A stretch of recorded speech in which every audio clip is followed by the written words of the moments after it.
Nobody sat us down and taught us this. Not our mothers, not our health teachers, not most of our doctors. And yet, the feminine hygiene industry is worth over $3 billion in the United States alone, selling us products based on one message: that our bodies, specifically our vaginas, are dirty and need to be fixed. If you've ever stood in the feminine care aisle at CVS or Walgreens, genuinely confused about what you actually need, this video is for you. If you've ever used a scented wash, a douche, or a pH balancing product because you thought you were supposed to, and then wondered why you kept getting infections, irritation, or just felt like something was always slightly off, this video is absolutely for you. And if you've ever felt embarrassed to ask your doctor a question this basic, that ends today. Because I'm going to give you the complete, evidence-based, no guessing guide to how to actually care for your vagina and vulva, and I'm going to do it the way it should have been done years ago. Clearly, honestly, and without a single ounce of shame. Before we dive in, I want to say something important. If you have been using the wrong products, you are not to blame. You were aggressively by an industry that profits from making you feel like your body's natural state is something that needs to be masked, deodorized, sanitized, or corrected. The truth is, most women were never given accurate information about vulvar and vaginal hygiene. It was either glossed over entirely or replaced by advertising that was designed to create insecurity, not promote health. So whatever you've been doing up until this point, whether that's douching, using heavily scented soaps, or applying products you saw recommended by an influencer, I am not here to shame you.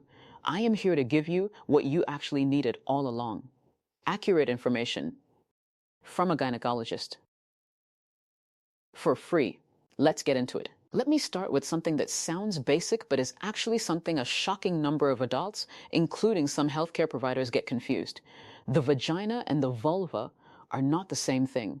Your vulva is everything you can see on the outside. Your labia majora, the outer lips. Your labia minora, the inner lips. Your clitoris. Your urethral opening, where you urinate. And your vaginal opening, the entrance to the vaginal canal. All of that, everything external, is your vulva. Your vagina is the internal muscular canal that connects the vaginal opening to your cervix. It is internal. You cannot and should not try to wash the inside of it.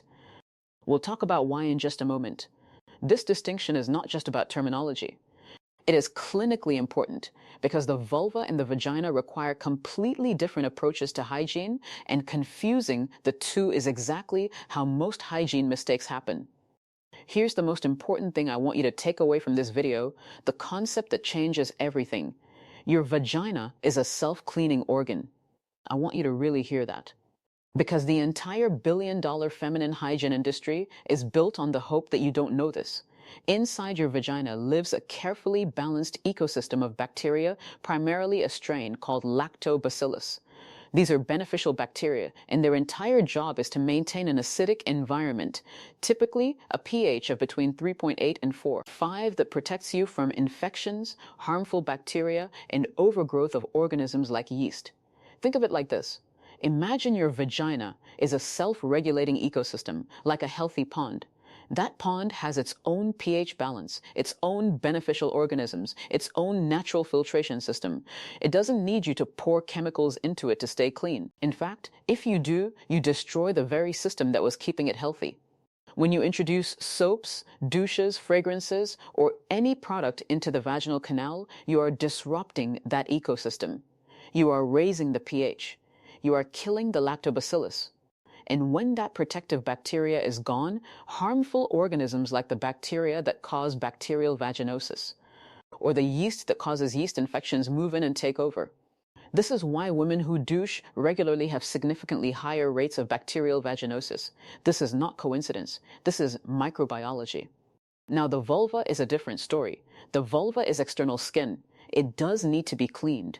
But the way you clean it matters enormously. The skin of the vulva, particularly the labia minora and the area around the vaginal opening, is some of the most sensitive skin on your entire body. It has a higher absorption rate than most other skin. It has fewer layers of protection, and it is exposed to friction, moisture, and heat throughout the day. That means products that are completely fine on your arms or legs can cause significant irritation, disruption. and even allergic reactions when used on your vulva. The goal for vulvar hygiene is simple, gentle, clean, and unscented. We'll get into exactly what that means in the solution section. So if the vagina is self-cleaning and the vulva just needs gentle washing, why don't most women know this? And why do so many of us end up using products that actually cause harm? There are a few reasons, and I want to be very clear-eyed about all of them. Reason 1. Medical education has historically failed women. Vaginal and vulvar health has been chronically understudied and underfunded. Even today, many medical schools spend shockingly little time on conditions that exclusively or primarily affect women. Feminine hygiene, what's safe, what isn't, and why is not a topic that gets significant clinical attention in training. So your doctor may genuinely not have had a thorough conversation with you about this, not because they don't care, but because the system failed them too. Reason 2. The feminine hygiene industry filled the information gap. When there is a void of credible information, marketing rushes in. And for decades, the messaging has been consistent. Your vagina has an odor problem. Your vagina is not fresh enough. Your vagina needs a product to be acceptable. This is not health education. This is manufactured insecurity, monetized. A 2013 study published in the journal Obstetrics and Gynecology found that nearly 1 in 3 American women reported using intravaginal hygiene products, things like douches or washes, and that use was associated with a significantly higher risk of bacterial vaginosis, yeast infections, and sexually transmitted infections. 1 in 3 women routinely using products that increase their risk of infection because nobody gave them a better option. Reason 3. The stigma around talking about vaginas keeps women from asking questions. This is perhaps the most insidious reason, because even if a woman suspects something isn't right, even if she has questions, even if she's experiencing recurring irritation, the social taboo around discussing genitalia openly means she often doesn't ask. She doesn't want to seem uneducated. She doesn't want to seem unclean. She doesn't want to deal with the embarrassed look from a provider who rushes through the topic in 30 seconds and hands her a brochure. And so she keeps using what she's always used, getting no information, and wondering why her body keeps reacting. That cycle ends here. All right, let's get into the actual guidance. I'm going to break this down into 4 clear parts: what to do, what not to do, what to ask your doctor, and what to do if something feels wrong. Part A. What to do, the evidence-based vulvar and vaginal hygiene routine. Step 1. Understand your 2 zones. Zone 1 is the vagina internal. Your only job here is to leave it alone. No soaps, no washes, no fingers with product on them inserted internally, nothing. Your vagina will clean itself through natural discharge, which is completely normal, healthy, and necessary, and that is exactly how it should be. Zone 2 is the vulva external. This is what you wash, and here is exactly how to do it. Step 2. Use warm water as your first line of cleaning. For the majority of women in most circumstances, warm water alone is sufficient for vulvar cleaning. Run warm water over the vulva during your shower. Use your hand, not a washcloth, loofah, or scrubbing tool, to gently rinse the area. Pay attention to the folds of the labia, where sweat, discharge, and skin cells can accumulate. Rinse thoroughly. That's it. Water alone is genuinely enough for daily maintenance. I know that might feel surprising, but it's what the evidence supports. Step 3. If you prefer to use a cleanser, and many women do, here is exactly what to look for.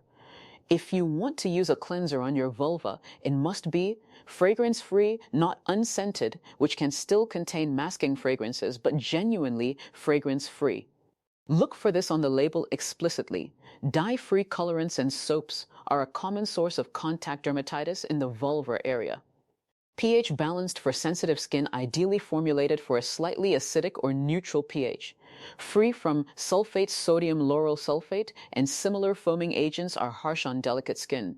Free from parabens and preservatives where possible, especially if you have a history of vulvar irritation. Products that meet these criteria and that I would consider reasonable options include gentle, fragrance-free cleansers like Cetaphil Gentle Skin Cleanser, Vanacream Gentle Facial Cleanser, or purpose-made vulvar washes that meet the fragrance-free, dye-free criteria. Some gynecologists recommend plain, unscented Dove bar soap as an accessible, inexpensive option that works well for many women. What I would steer you completely away from, and I want to be very specific here, scented soaps, body wash, or shower gels of any kind douches, including water-only douches, vinegar douches, and medicated douches, feminine deodorant, sprays, wipes, with fragrance or alcohol, any product that claims to restore pH balance through internal use heavily advertised intimate washes that contain essential oils, botanical fragrances, or brightening agents. A product being marketed specifically for your vagina does not make it safe for your vagina. This is one of the most important things I can tell you. Marketing claims are not medical endorsements. Always read the ingredient list. Step 4. Pat dry, don't rub. After washing, use a clean, soft towel to gently pat the vulvar area dry. Rubbing creates friction on already sensitive skin. Moisture left in the folds of the labia can contribute to irritation and fungal growth, so make sure you're drying thoroughly, particularly in the skin folds. Step 5. Underwear and fabric choices matter more than most women realize. The environment you create around your vulva all day long is a hygiene issue too. Cotton underwear allows air circulation and absorbs moisture. It is the gynecologist's consensus recommendation. Synthetic fabrics, nylon, polyester, spandex, and underwear trap heat and moisture, creating conditions where yeast and bacteria thrive. Tight, non-breathable clothing, including tight shapewear worn for extended periods, can have a similar effect. This doesn't mean you can never wear your favorite pair of non-cotton underwear. It means understanding that if you're prone to recurring infections or irritation, your fabric choices are worth examining. Step 6. During your period, some specific guidance.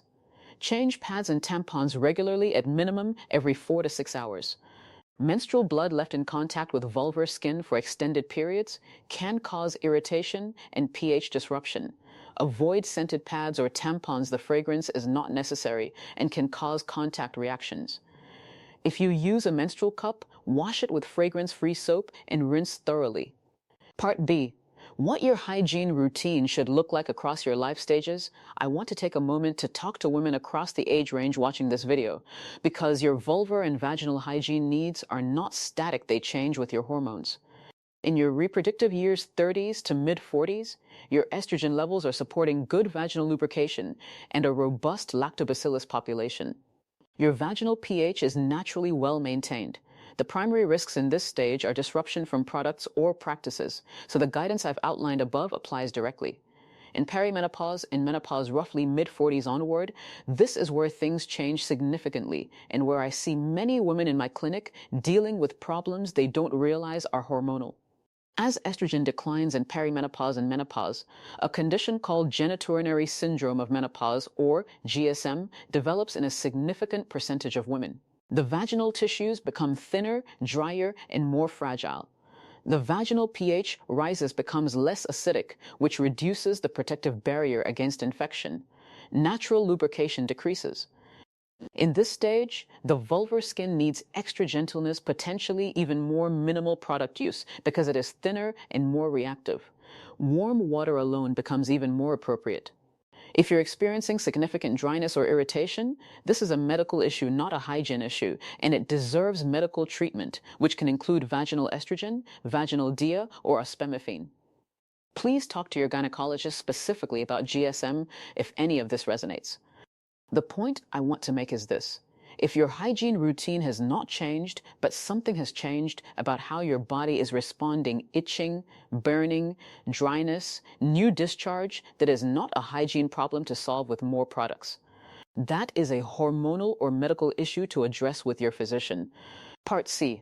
What to ask your doctor. Here are specific phrases and questions I want you to bring to your next gynecologist or primary care appointment. If you're experiencing recurring irritation, itching, or discharge, I've been experiencing repeatedly. I'd like to rule out bacterial vaginosis, a yeast infection, and contact dermatitis. Can we do a vaginal pH test and a wet prep or vaginal culture?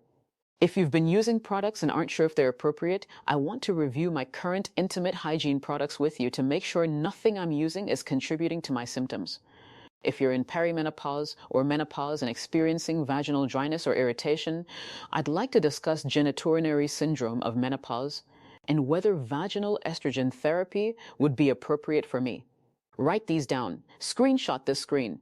Take them with you. You have every right to ask these questions, and a good provider will welcome them. Part D. What to avoid common mistakes, A&T, dangerous misinformation. I need to use a few minutes here to address some of the hygiene advice circulating online, including on social media, that ranges from unhelpful to genuinely dangerous. Mistake 1. Steaming your vagina. Vaginal steaming, sitting over steaming water or herbs, has been promoted by celebrities and wellness influencers. There is no scientific evidence that it has any health benefit. There is, however, documented evidence of burns to the vulvar and vaginal tissue. The American College of Obstetricians and Gynecologists does not recommend it. Please avoid it. Mistake 2. Using yogurt vaginally for yeast infections. Applying yogurt internally, even plain, unsweetened probiotic yogurt, is not an evidence-based treatment. While lactobacillus in yogurt is the same genus as vaginal flora, the strains are different, the delivery mechanism is ineffective, and you run the risk of introducing additional organisms. If you have a yeast infection, antifungal treatment either over the counter or prescription is appropriate. See your doctor for confirmation if this is your first episode or if infections are recurring. Mistake 3. Using boric acid suppositories without medical guidance. Boric acid has legitimate clinical uses, particularly for recurrent bacterial vaginosis or certain types of yeast infections that don't respond to standard antifungals. But it is not a first-line treatment, not appropriate for self-diagnosis, and can be dangerous if misused or used during pregnancy. If boric acid has been recommended to you by social media, not by your physician, please discuss it with your doctor before using it. Mistake 4. Assuming discharge always means infection. This one I want to dwell on for a moment because it drives so much unnecessary product use. Vaginal discharge is normal. It is how your vagina cleans itself. Clear to white discharge that is odorless or mildly odored, that varies in consistency throughout your cycle, this is healthy and expected. The presence of discharge alone is not a sign that you need to use any product or see a doctor. Discharge that warrants attention has specific characteristics: a strong or fishy odor, an unusual gray, yellow, or green color, a thick, cottage cheese-like texture combined with intense itching, or discharge that appears alongside pelvic pain or fever. These symptoms warrant a call to your provider, not a trip to the feminine care aisle. I want to stop here for a moment and just say something directly. The fact that we are 30, 40, 50 years old, and many of us are watching a YouTube video to get basic information about how to care for our own bodies, that is a systemic failure. That is not your personal failure. There is absolutely nothing embarrassing about having questions about vaginal or vulvar hygiene. This is your body. This is your health. The vulva and vagina are not shameful subjects. They are not too personal to discuss medically and openly. An estimated 21 million American women experience bacterial vaginosis each year, many of them triggered or worsened by hygiene practices they were never told were harmful. Millions more experience chronic vulvar irritation, contact dermatitis, or recurring yeast infections linked to products and practices they were sold, not warned away from. This is not a niche problem. This is not a problem caused by women not caring for themselves properly. This is a massive, widespread public health knowledge gap that has been filled by advertising instead of medicine. And the silence around it, the cultural discomfort that makes women feel they can't ask their doctor, how do I wash down there? Without embarrassment that silence has a cost. It has a cost in recurring infections, in unnecessary suffering, in the money women spend on products they don't need, and in the anxiety that comes from feeling like your body is somehow wrong when it isn't. You are not dirty. Your body is not dirty. Your questions are not embarrassing, and you deserve better information than you've been given. That's why we're here. Let's make this actionable. Here are 3 specific things I want you to do in the next 7 days. Action step 1, audit your bathroom shelf. Go to your bathroom right now or after this video and look at every product you currently use in or near your vaginal and vulvar area. Read the ingredient labels. Check for fragrance, dyes, sulfates, and essential oils. If a product contains any of these and you're using it on your vulva, replace it with a fragrance-free, dye-free alternative, or simply use warm water and see how your body responds. If you have been douching, stop this week. Your vaginal ecosystem needs time to rebalance, and removing the disrupting factor is the first step. Action step 2. Start tracking your symptoms with specificity. If you are experiencing any recurring symptoms, itching, unusual discharge, odor, dryness, burning, irritation, begin tracking them today.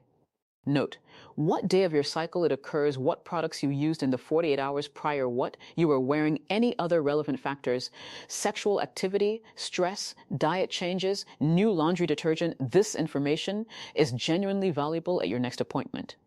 It transforms a vague complaint of, "I keep getting irritated," into a clinical pattern that your provider can work with. Many gynecologists will start to see patterns immediately once you present this kind of documented history.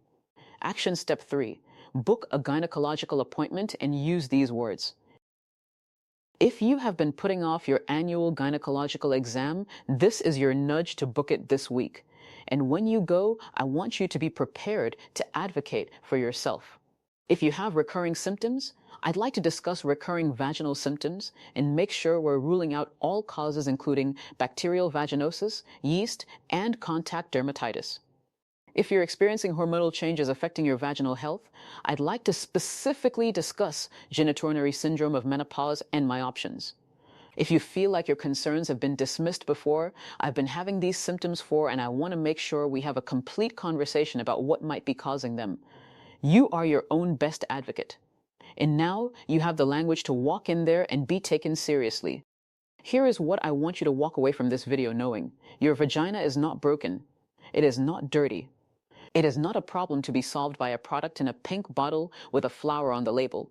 It is a remarkably sophisticated, self-regulating part of your body that, when left appropriately alone on the inside and gently, simply cared for on the outside, is extraordinarily capable of maintaining its own health. The information in this video is not complicated. It is not advanced medicine. It is basic, evidence-based knowledge that every woman should have been given by her doctor, by her school, by the adults in her life. The fact that it took a YouTube video to get here, that's the problem we're trying to solve together. You deserve a healthcare provider who gives you complete, honest, shame-free information. You deserve to feel confident and informed about your own body. And you deserve to stop spending money on products that were never helping you in the first place. Take this information, use it, share it with the women in your life who need it, because accurate health information is one of the most powerful things one woman can give another. Now I want to hear from you. In the comments below, tell me, did you know the vagina was self-cleaning before watching this video? Did you grow up using products you now realize you didn't need? Have you ever asked your doctor about vaginal hygiene and felt dismissed or rushed through the answer? Share your experience, because I can promise you, whatever you're thinking right now, whatever story you have there, are thousands of women watching this video having the exact same thought. And your comment might be exactly the thing that makes someone else feel less alone, less confused, and more willing to speak up for themselves at their next appointment. That is what this channel is about. If this video was helpful to you, and I genuinely hope it was, please share it. Send it to your sister, your best friend, your daughter who just turned 30. Put it in a group chat. Post it on your social media. Because every woman deserves access to this information, and the way we change the culture around women's health is by talking about it loudly, clearly, and without apology. Subscribe to this channel, because every single week, Dr. Myelin is here bringing you accurate, evidence-based, stigma-free women's health information. We cover hormones, perimenopause, PCOS, sexual health, reproductive choices, and everything in between. If there is a topic you want covered, leave it in the comments. Your questions drive what we make next. And if you're watching this and you want to go even deeper, I have linked in the description below resources from the American College of Obstetricians and Gynecologists, the National Vulvodynia Association, and additional reading on vaginal microbiome health, so you can continue learning in your own time.